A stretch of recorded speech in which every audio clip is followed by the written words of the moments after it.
नमस्कार दोस्तों।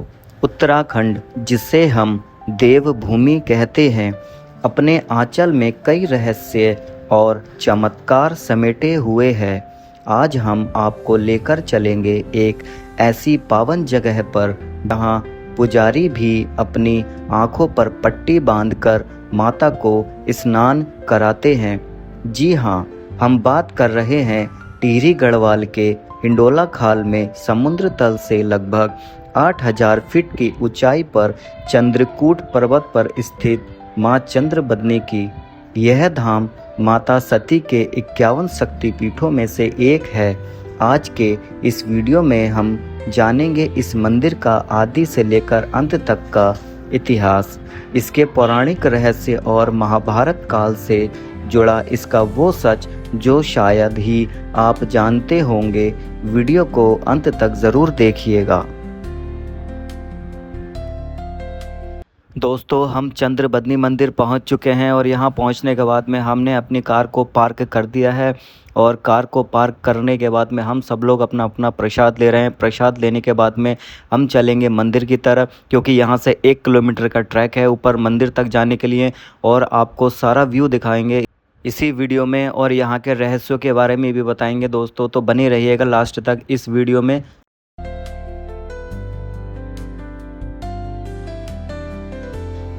इतिहास की गहराइयों में उतरने से पहले आइए जानते हैं कि यह चमत्कारी मंदिर कहाँ स्थित है। मां चंद्रबदनी का यह पाटन धाम उत्तराखंड के टिहरी जिले में स्थित है।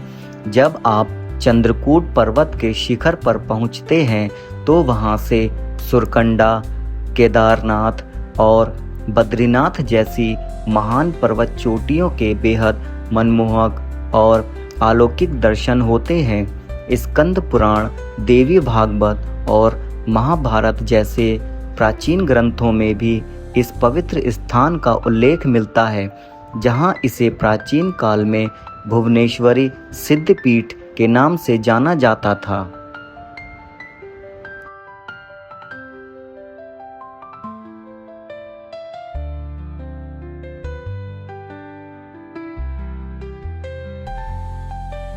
अब बात करते हैं इसके मुख्य इतिहास और पौराणिक कथा की। यह कहानी जुड़ी है आदि शक्ति माता सती और भगवान शिव से। पौराणिक मान्यताओं के अनुसार राजा दक्ष ने हरिद्वार के कनखल में एक विशाल यज्ञ का आयोजन किया था। इस यज्ञ में उन्होंने भगवान शिव और माता सती को छोड़कर सभी देवी देवताओं को आमंत्रित किया। पिता के घर यज्ञ की बात सुनकर माता सती बिना निमंत्रण के ही वहां पहुंच गईं, लेकिन वहां उनके पति भगवान शिव का कड़ा अपमान किया गया। अपने परमेश्वर का यह अपमान माता सती सहन नहीं कर सकी और उन्होंने यज्ञ कुंड की अग्नि में अपने प्राणों की आहुति दे दी।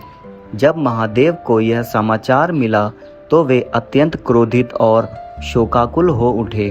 उन्होंने वीरभद्र को प्रकट कर राजा दक्ष का सिर काट दिया और सती के जलते हुए पार्थिव शरीर को त्रिशूल पर उठाकर पूरे ब्रह्मांड में तांडव करने लगे। सृष्टि को प्रलय से बचाने के लिए भगवान विष्णु ने अपने सुदर्शन चक्र से माता सती के शरीर को 51 भागों में विभाजित कर दिया।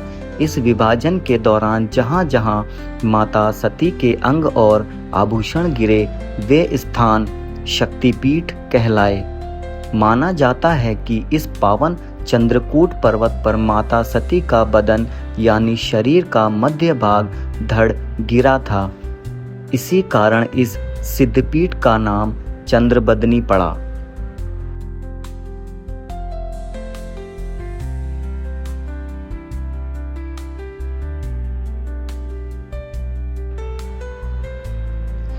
इस स्थान से जुड़ी एक और मान्यता भी है।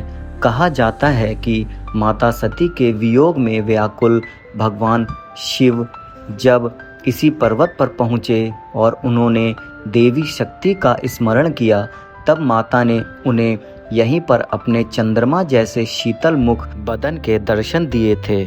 माता के इस दिव्य रूप को देखकर महादेव का सारा दुख और वियोग दूर हो गया, जिसके कारण भी इस स्थान को चंद्रबदनी कहा जाने लगा। दोस्तों, इस मंदिर का इतिहास सिर्फ शक्तिपीठों तक ही सीमित नहीं है, बल्कि इसका गहरा संबंध द्वापर युग यानी महाभारत काल से भी है। महाभारत की कथाओं के अनुसार द्रोणाचार्य के पुत्र अश्वत्थामा को इसी चंद्रकूट पर्वत पर तपस्या के लिए भेजा गया था। स्थानीय लोक मान्यताओं के अनुसार चिरंजीवी अश्वत्थामा आज भी अदृश्य रूप में इस हिमालयी क्षेत्र में विचरते हैं। चलिए अब आपको बताते हैं इस मंदिर का सबसे बड़ा और हैरान कर देने वाला रहस्य। मां चंद्रबदनी के इस मंदिर के गर्भगृह में माता की कोई मूर्ति स्थापित नहीं है। यहाँ एक शिला पत्थर पर त्रियंत्र उत्कीर्ण है, जिसके ऊपर एक बड़ा चांदी का छत्र लगा हुआ है। जगत गुरु शंकराचार्य जी ने इस त्रियंत्र से प्रभावित होकर ही यहाँ इस शक्तिपीठ को पुनर्जीवित किया था। यहाँ का सबसे कड़ा नियम यह है कि कोई भी भक्त या आम इंसान माता की मूल शिला या त्रियंत्र को सीधे नग्न आंखों से नहीं देख सकता। यहाँ तक कि मंदिर के मुख्य पुजारी भी अपनी आंखों पर रेशमी पट्टी बांधकर माता को स्नान कराते हैं और पूजा अर्चना करते हैं। इसके पीछे एक बेहद खौफनाक लोक कथा है। माना जाता है कि प्राचीन काल में एक पुजारी ने अज्ञानता या कौतूहलवश अकेले में माता के विग्रह को देखने की चेष्टा की थी, लेकिन माता के उस प्रचंड तेज को उसकी आंखें सहन नहीं पाई और वह पुजारी तुरंत अंधा हो गया।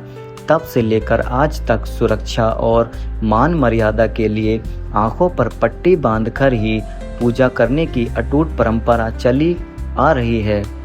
स्थानीय लोगों का यह भी मानना है कि आज भी रात के सन्नाटे में इस चंद्रकूट पर्वत पर गंधर्व और माता के दरबार में अदृश्य रूप से नृत्य करती हैं और मधुर गंधर्व गीत गाती हैं। इस मंदिर में जो भी भक्त सच्चे मन से मन्नत मांगता है, माँ उसकी झोली कभी खाली नहीं रखती।